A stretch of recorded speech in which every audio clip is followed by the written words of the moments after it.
Dans un hôpital, qui décide vraiment? On pense tous avoir la réponse, le médecin, le directeur. Mais est-ce si simple? Une étude de cas fascinante dans un hôpital public marocain nous montre que la réalité est bien plus complexe. On va décortiquer ça ensemble pour voir où se situe vraiment le pouvoir et surtout comment ça impacte directement les patients.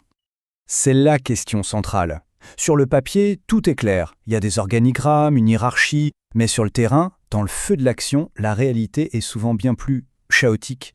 Alors, direction l'hôpital public Ibn Noisser. Et là-bas, comme dans beaucoup d'endroits, les couloirs ne sont pas juste des lieux de passage.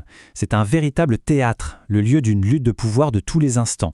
Médecins, infirmiers, gestionnaires, chacun défend son précaré et les lignes d'autorité deviennent complètement floues. Pour bien comprendre comment ça marche, rien de tel qu'une scène du quotidien. On va assister à la visite du matin. C'est un moment clé qui, d'emblée, nous montre comment la hiérarchie fonctionne réellement. L'ambiance est assez formelle. Il y a le docteur H, un spécialiste senior, qui mène la danse. Autour de lui, des résidents, un groupe d'infirmiers, et parmi eux, Amina.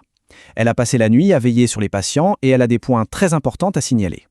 Justement, Amina prend la parole. Elle s'inquiète pour une patiente, Mamef, dont l'état s'est dégradé. Et attention, ce n'est pas juste une impression, c'est une observation clinique directe, faite au plus près de la patiente. Une information qui pourrait être vitale.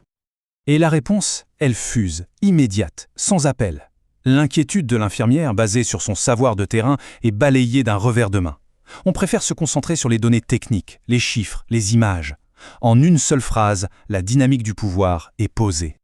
La visite continue, et c'est un peu comme une pièce de théâtre où chacun connaît son rôle par cœur. Le spécialiste, lui, il décide. Les jeunes médecins en formation y posent des questions pour apprendre, et le personnel infirmier, celui qui est pourtant 24/24 au chevet des malades, est réduit à un rôle passif d'écoute. Plus tard, Amina se confie, et ses mots sont forts. Il résume toute la frustration de la situation. Le savoir de première ligne est là, bien présent, mais il peine à être entendu. C'est le reflet d'une domination médicale qu'on ressent à tous les étages de l'hôpital. Allez, maintenant, on change de décor. On quitte le terrain clinique pour les bureaux de l'administration. Parce que là-bas, un autre type de pouvoir s'exerce, un pouvoir beaucoup plus subtil.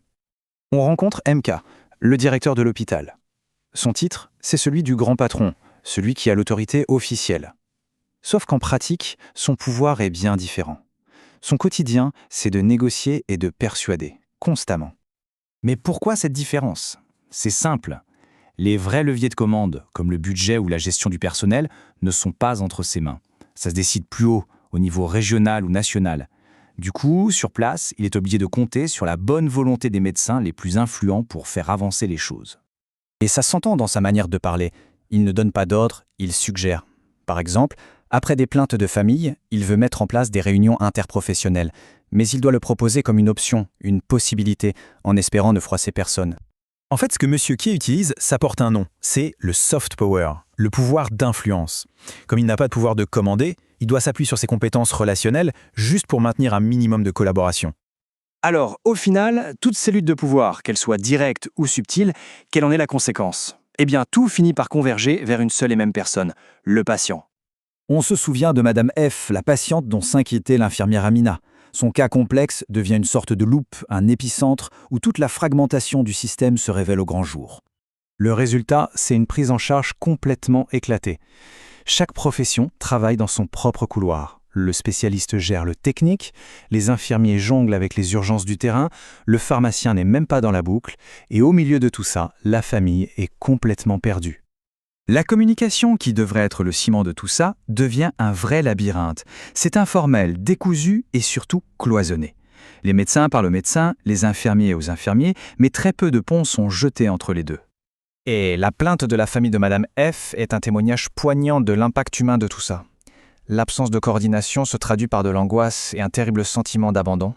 Alors, comment on peut qualifier ce système? Ce qui ressemble à du chaos cache en réalité une logique. Et il existe un concept qui décrit parfaitement ce phénomène. Parce que cette lutte pour le contrôle, ces ajustements permanents, ce ne sont pas juste des incidences isolées. Non, c'est en fait un système non officiel, mais qui est bien réel. Ce système porte un nom, l'ordre négocié. C'est un état où les règles du jeu, qui fait quoi, qui a le dernier mot, ne sont pas écrites noir sur blanc, mais se redéfinissent chaque jour à travers des négociations et des rapports de force informels. Et le résultat de cet ordre négocié est sans équivoque. Il protège les territoires de chaque profession, mais il mine complètement la collaboration. Au final, dans ce jeu de pouvoir, l'objectif premier, des soins vraiment centrés sur le patient, se perd en chemin. Si on doit retenir une chose de toute cette dynamique, une seule chose, quelle serait-elle? Eh bien, ça nous laisse avec cette question en suspens. Quand les soins deviennent une négociation permanente entre des professions au pouvoir bien établi, qui a la voix la plus faible à la table? La voix la plus fragile n'est alors pas seulement ignorée, elle devient l'enjeu même de la négociation, au lieu d'en être le point de départ.